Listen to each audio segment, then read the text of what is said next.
camera's not turned on.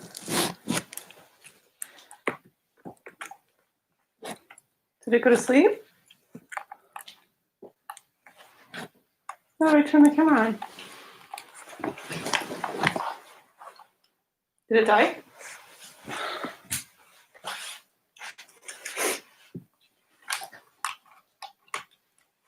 Can you give me that the cord? The brown one should just come on. Yeah, the brown one. All right, which end? And this end. And then the other end. We'll put it over here. Okay. Thank you. Hey everyone, how are we doing? Sorry about the slight delay with technical difficulties. It's our first time, but welcome so much to Spit and Vigor. As you all hopefully know, we have a new piece coming up written by Sarah Fellini called Lunar Eclipse, which are going to be streaming live from the Center at West Park. We're going to be going up the first week of November as part of their residency program. And so tonight we thought we'd take one of our weekly readings. As you know, every week we've been doing readings of the Twilight Zone. And we're doing it live from the Spit and Vigor studio in Gowanus from Brooklyn, New York. So it's very exciting. We've got some great actors tonight. We've got Eamon Murphy. We've got Becca Massa. I'm sorry, I've never said her second name out loud before. I've read it many times, so that's exciting as well. So that's pretty much it. This is a test. You know, as I said, this is all going to be live. So, you know, nuts and bolts of what it means to put up a live theater performance. We're doing it tonight as a test run. Get your tickets now for Lunar Eclipse. It's going to be amazing. It's going to be awesome. We're going to go live for a full week on that.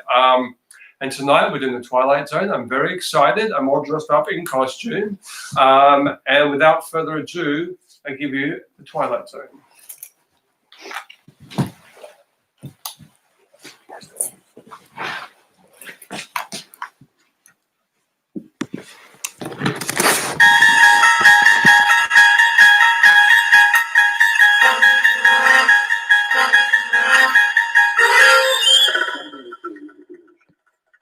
Not only a sight for the sound, but a journey that runs through that's the sign. Next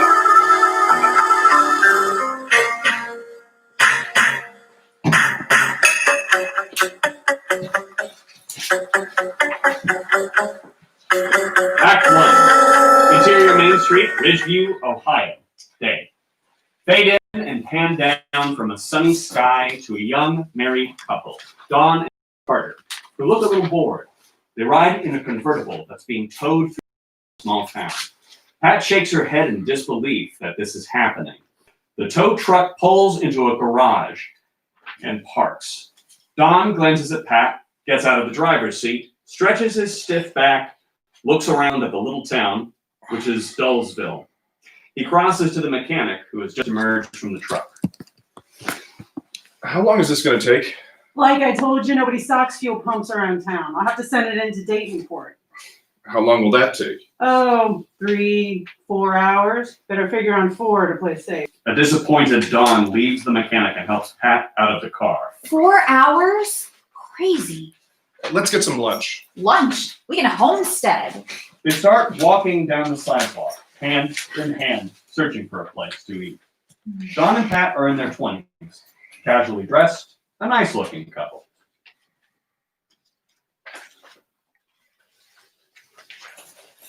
June, prune, honeymoon. Quiet.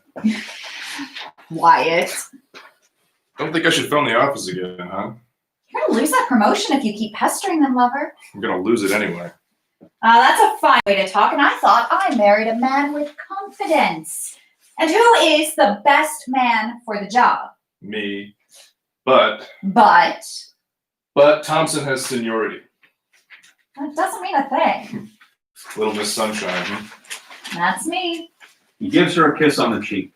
They approach a lamppost. For a moment, it looks as if they will pass it on opposite sides. The Dawn grabs Pat's hand and pulls her around to his side of the post to avoid getting bad luck. Bread and butter. Yes, dear. Just trying to save your life. They step off the curb and cross the street. Pat points out a diner, and the couple hurries to it. We dissolve to the interior of the diner. Day. Moments later, Don and Pat enter a little diner called the Busy Bee Cafe. Shrimp, 85 cents. Bacon, eggs, and hotcakes, 70 cents. Don gestures that they could sit at the diner's counter. Shall we? But Pat wants to put some money in the jukebox first. Let's have some music, shall we? Great. They cross to the jukebox. Pat deposits her coin and makes a selection while Dawn kisses the back of her neck. The music begins, a romantic tune. Dawn takes Pat in his arms and they dance, a slow dance. Cheek to cheek, they are very much in love. I thought we came here to eat. Guess we did. Dawn looks back at the counter, but sees that they have danced over to an empty table. Shall we sit here?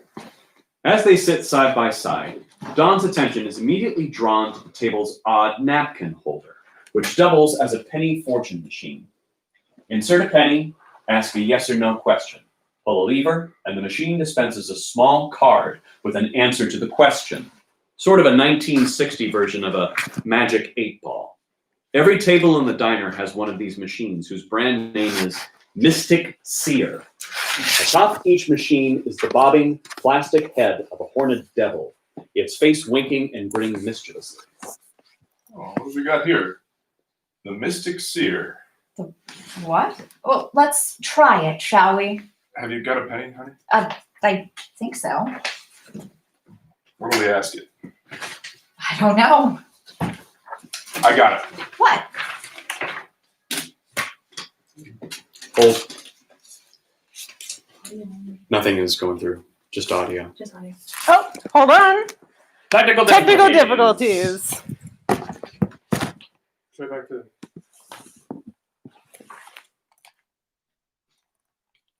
Oh, got it back. Remember the. Yeah. And we're back. And we're back. Dawn deposits a penny. Does anything exciting ever happen around here? He pulls the lever and a card pops out. Smiling at Pat, Dawn reads the card in his hand. Oh, hold on. Pop out again. Yeah. Technical difficulties.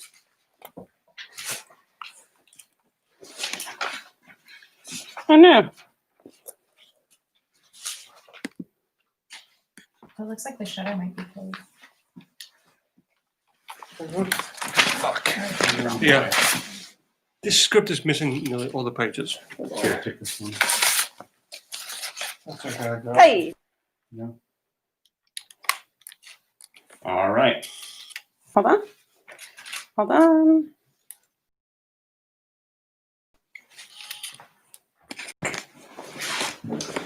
Dawn deposits a penny. Does anything exciting? Smiling at Pat, Dawn reads the card in his hand.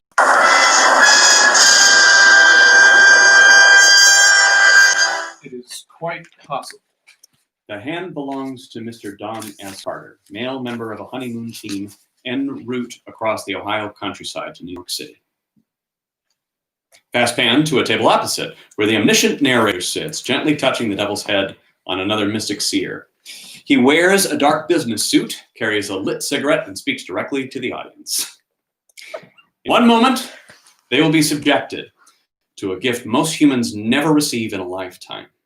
For one penny, they will be able to look into the future. The time is now. The place is a little diner in Ridgeview, Ohio. And what this young couple doesn't realize is that this town happens to lie on the outskirts of the Twilight Zone. Fade out. Interior diner, day. Fade in on Dawn and Pat seated at the table, studying a menu.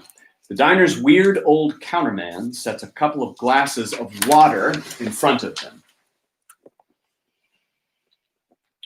Howdy. Hello. Hi. What'll it be? I think I'll have a tomato and lettuce on whole wheat, some iced coffee, please. I'll have the same. I've got some very good fried chicken steak out there. No, thank you. No? No. You finished with that? Yes. The counterman takes the menu and departs. Off the counterman, Don and Pat exchange glances. Don takes a sip of his water, and winces. Ooh, Good, huh? great. Must have siphoned it out of the swamp. Pat digs through her purse for some makeup. Don empties his pocket, putting his key ring and some coins. What are you doing? Getting some pennies. What are you gonna get now? What else? As Pat applies her makeup, Don puts a finger under the devil's chin, turns its head toward him, causing it to bob. Am I going to be promoted for Pete's sake? He deposits a penny, pulls the lever, takes the card, and reads it.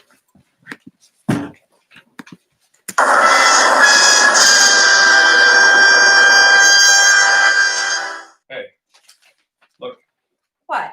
He shows her the card. it has been decided in your favor. Ah, you see? Your worries are over. Don looks around and sees a payphone. I think I'll phone. Honey. Well, I was going to anyway, wasn't I? They both grin.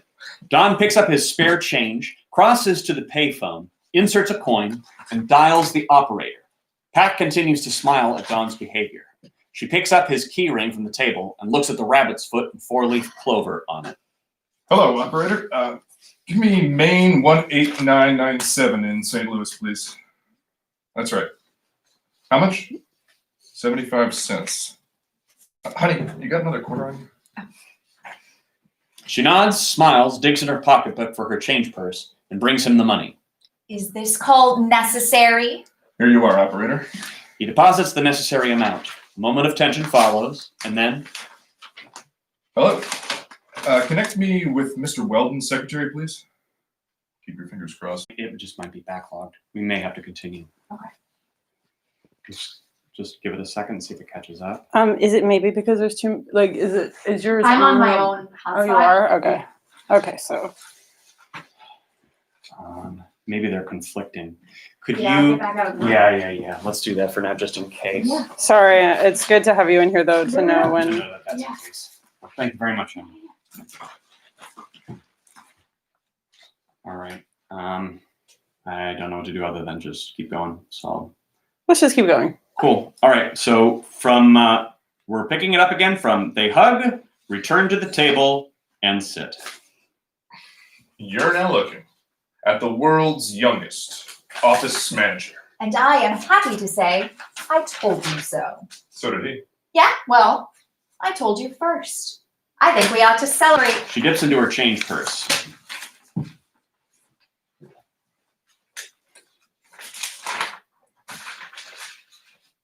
Here's a dime for the jukebox. She hands the dime to Don. Some success music.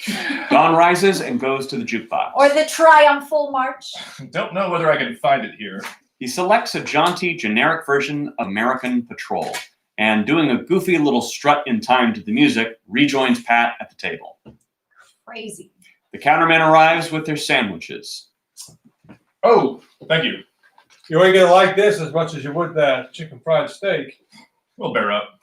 The counterman shrugs and departs. Don and Pat are about to dig in. Pat hands Don a napkin. Office manager. I think it's wonderful. Let's ask him something else. He really came through on that one. Huh. Why don't you ask him why he didn't warn us the whole wheat bread is stale? Printed on the front of the Mystic Seer are some suggested questions which Don now studies. Does he/she love me? I know the answer to that one, huh? Will I become rich? I know the answer to that one too. I'm going to be the world's first millionaire accountant. Office manager. Right. Is it really going to be 4 hours before we get out of here? Don deposits a penny, pulls the lever, and takes the card.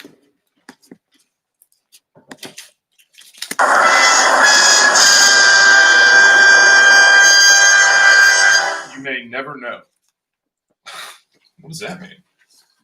Who knows? He does. The devil's head seems to be grinning right at Don. But it'll cost you another penny. Don snaps his fingers, a gesture of unconcern. I'm an office manager now.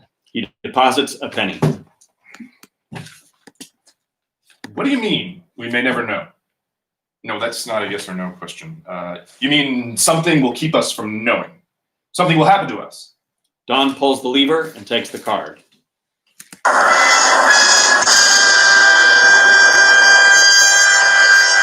If you move soon. What does that mean? Well, he's a mystic. What do you expect? Don starts to deposit another penny. I can see I'm going to have to be the frugal one in our family. Just one more.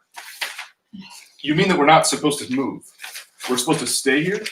Pat imitates a phone operator. Just one question per penny, please. But Don is taking this seriously, a little too seriously for Pat, who grows visibly uncomfortable over the next few minutes.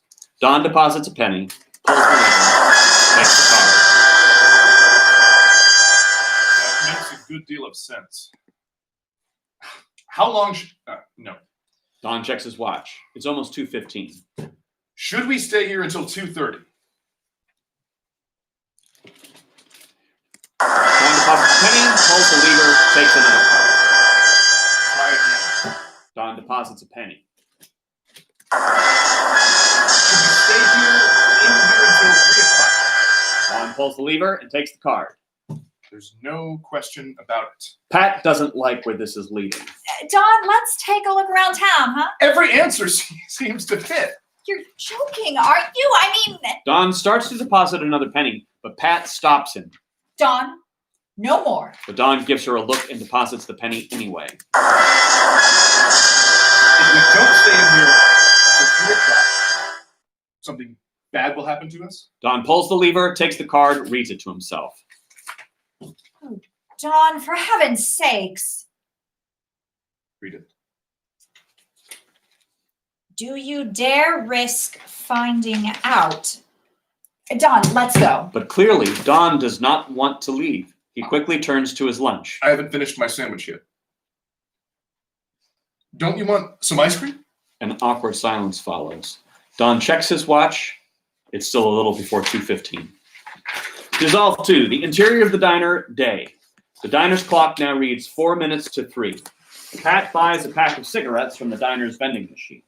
She smiles weakly at the counterman, who seems to be wondering why she and Don are loitering. In fact, she seems to be wondering the same thing herself. She crosses to Don at the booth as he dawdles over a half-finished bowl of ice cream. Can we go now? Don't you want something cold to drink? Please, let's go. Don looks first at the clock and then at the devil's head, winking and grinning at him. All right. Don kisses the rabbit's foot on his key ring as he rises and goes to the counter. Say, can I have my check?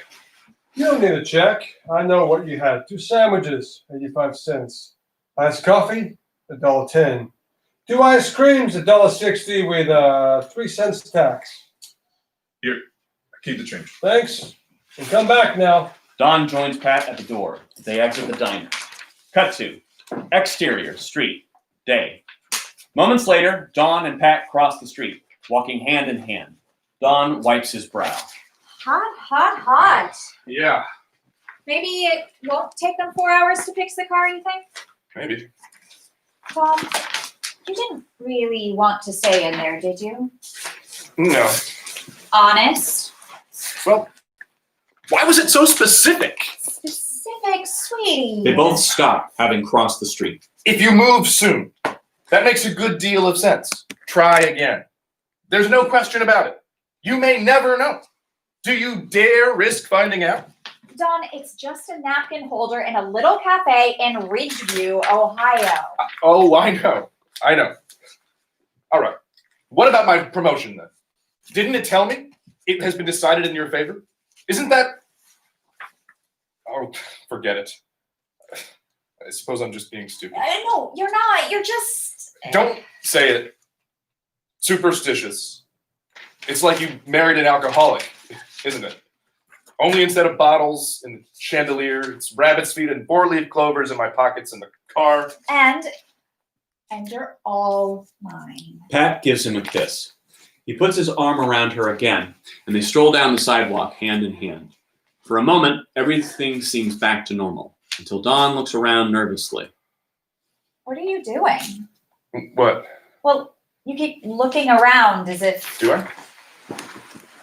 you are worried. You're worried about that. Oh, Dawn, I wonder when you act like I'm this. sorry. I'm not trying to upset. I know you're not. Doesn't change the facts, though. What facts? 6 straight answers. Oh, Dawn, please. Oh, stop treating me like a child! I didn't make those answers up! A large truck is rolling slowly down the next street as Dawn and Pat step off the curb to cross. Dawn pulls Pat into the street, figuring they can easily get across. Oh, Dawn, wait! We can make it! But a speeding car suddenly passes the truck and nearly runs the couple down. Dawn pulls Pat to safety at the last moment. They fall against a parked car. On the sidewalk, townspeople murmur about the near accident. Shaken, a relieved Dawn and Pat hug one another as Dawn looks at the large clock over the Main Street Jewelers. It's exactly 3. We dissolve to the exterior of the street day. Dawn and Pat regroup on a nearby park bench. Moments later. You all right? In a moment. If you hadn't pulled me out of the way of that car. One squashed honeymoon. Come on. Well, where are we going now? We're not going back to that. Well, why not? All right, I admit it was a strange coincidence. If it was a coincidence, well, what are you worrying about us going back then? I'm not. So stop worrying. Just the same, you will admit for a coincidence it was pretty far-fetched. Maybe. The honeymoon couple walk toward the diner, no longer hand in hand. Fade out. End of Act 1. Act 2. Interior diner, day. Dawn and Pat enter the head toward the table with the seer on it, but stop dead in their tracks at the sight of something before them. Pat seems quietly pleased, but Dawn looks pretty grim. 2 little old ladies sit at the table, sipping sodas. Wow.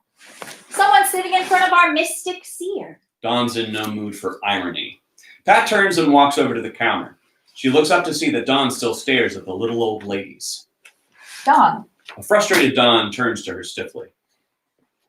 why don't you try this one? Or one of the others? I'm sure that... Dawn joins her at the counter, but keeps his eyes on the little old ladies. Dawn and Pat sit at the counter. Dawn tries unsuccessfully to contain his frustration. Dawn, What? well, look at me. He does.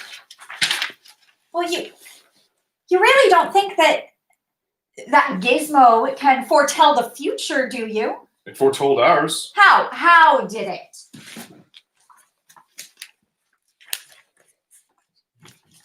I don't know. The counterman arrives and brings them a couple of glasses of water. Oh, back already. You'll have what you'll have. Honey? Oh, I'll have some iced coffee, please. How about you? Same. The counterman goes to fetch the drinks. Pat turns to Dawn. All right. How? When that car almost hit us, it was 3 o'clock.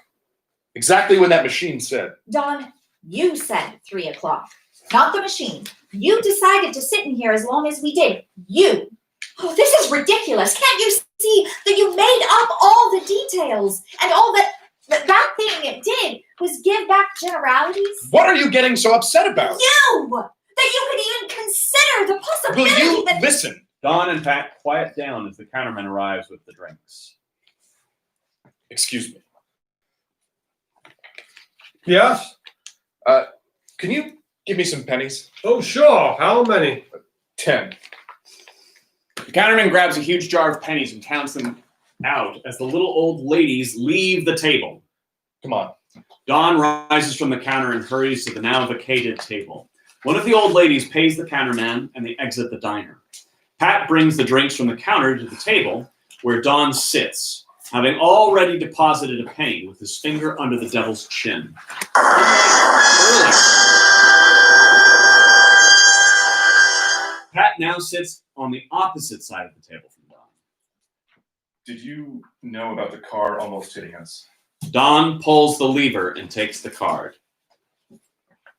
What do you think? Dawn looks at Pat, who looks away. Dawn deposits another penny. Will we reach New York all right now? Dawn pulls the lever and takes the card. He reads it silently, sighs, and smiles at Pat. Your chances are good. Very precise. Honey, what do you expect? A slip should come out and say, "Hiya, Donzie and Patsy, so how's by you?" The counterman arrives and clears the table of the little old lady's soda glasses. Excuse me. The counterman leaves with the dirty glasses. I never said those slips were made for us personally. I only I said... heard. Don, don't you realize that you could get the same kind of answers from any one of these machines in here? Try and see. Same kind, maybe, but not the same answers. Don deposits a penny. Will it still take 4 hours before the card is ready? Don pulls the lever and takes the card. He reads it silently, breaks into a broad grin, and shows it to Pat. Hey, it has already been taken care of. Swell. Let's go then. Mister? Mister? Don and Pat turn to see the mechanic approaching them. As the mechanic speaks, Don looks first at Pat, who averts her eyes, and then the devil's head, which merely grins at him. Hey, your car's ready. Got a lucky break. Found a fuel pump right here in town. Last one they had, too. Figured you'd be walking around a couple hours before you finally came to the garage, so I come looking for you. Thank you. We appreciate it. We'll be right over. Okie doke. Mechanic departs. Coincidence? Yes. All right, then. You ask it some questions. Or are you afraid to? All right. Pat deposits a penny. Will we reach Columbus by tomorrow? We're not going through Columbus. But Pat knows this and figures she can stump the machine. She pulls the lever. Don takes the card. If that's what you really want. Only a little discouraged, Pat deposits a penny. Will I ever be married? Pat pulls the lever. Don takes the card. The answer to that is obvious. Pat deposits a penny. She's a little phased.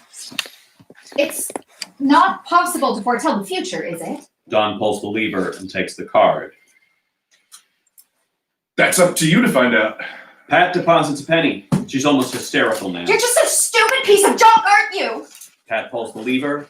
Don takes the card. It all depends on your point of view. I don't want to stay here anymore, Dawn. Pat rises abruptly and starts to leave. Don grabs her arm. Even if it's true? Especially if it's true. What are you talking about? I think you're afraid of it. Not a bit. Of what then? Don't you know? But Don doesn't know. Pat turns and starts to walk away. Don doesn't follow. He stays at the table and fanatically starts asking a series of questions, rapidly depositing pennies, pulling the lever, and reading the cards to himself. Pat watches in horror. Are we always going to live in St. Louis? Are we going to live in the East? Are we going to live in the West? Are we going to live in this country? Dawn! Dawn! What? Let's go. No. Are you just gonna stay here? I don't. Oh, sweetheart, listen to me. Please, if you love me, just listen to me. No, you listen to me. This machine is predicting our future. Do you think I could just walk away from it? Don cradles the seer. I'm not talking about that machine anymore. I'm talking about you. Don is stung by this.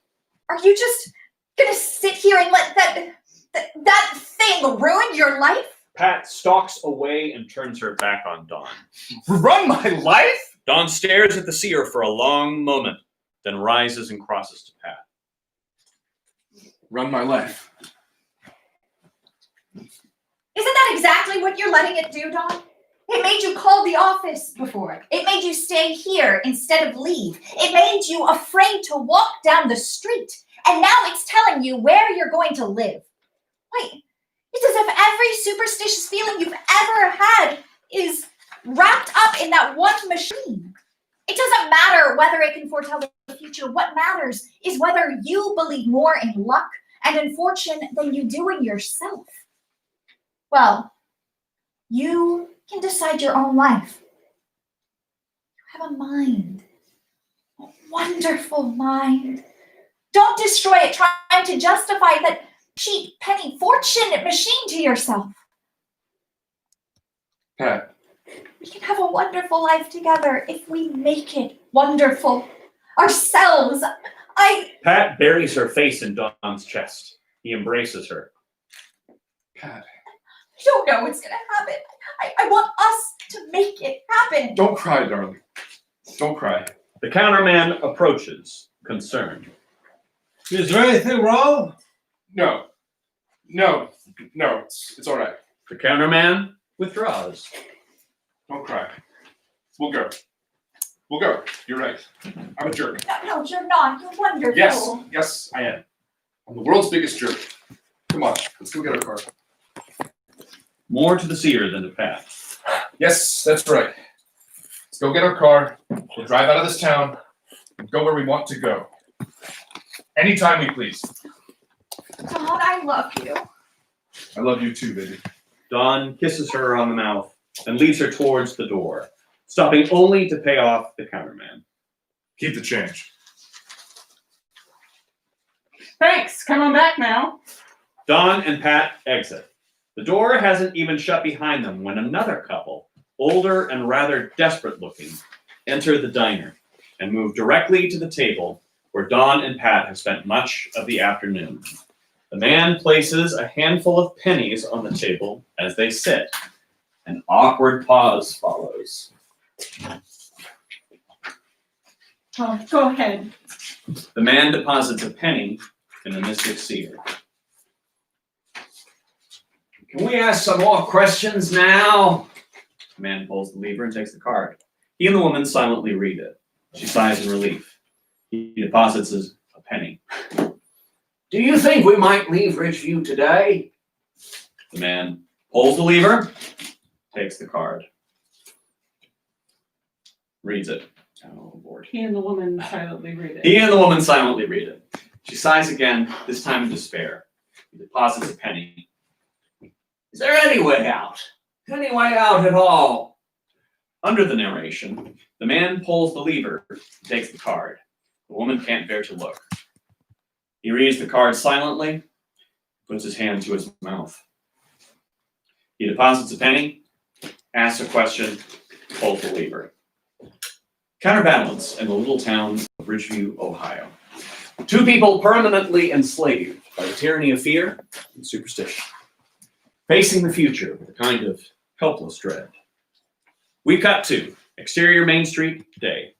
Dawn and Pat in their convertible as they leave town via Main Street. Two others facing the future with confidence, having escaped one of the darker places of the Twilight Zone. Dawn and Pat turn a corner and disappear from view.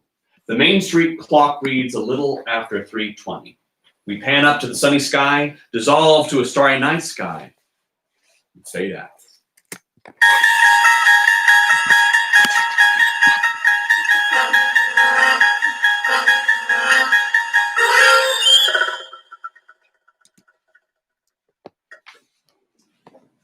Hey guys, wow, how about that for live theater, man? That was the real thing. That was everything you could possibly hope for.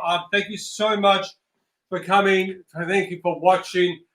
We've been spit&vigor, and just stay there with the camera, please stop moving. Also, we've been spit&vigor. This has been the Twilight Zone. Thank you to Becca and Eamon and Adam and Sarah and myself.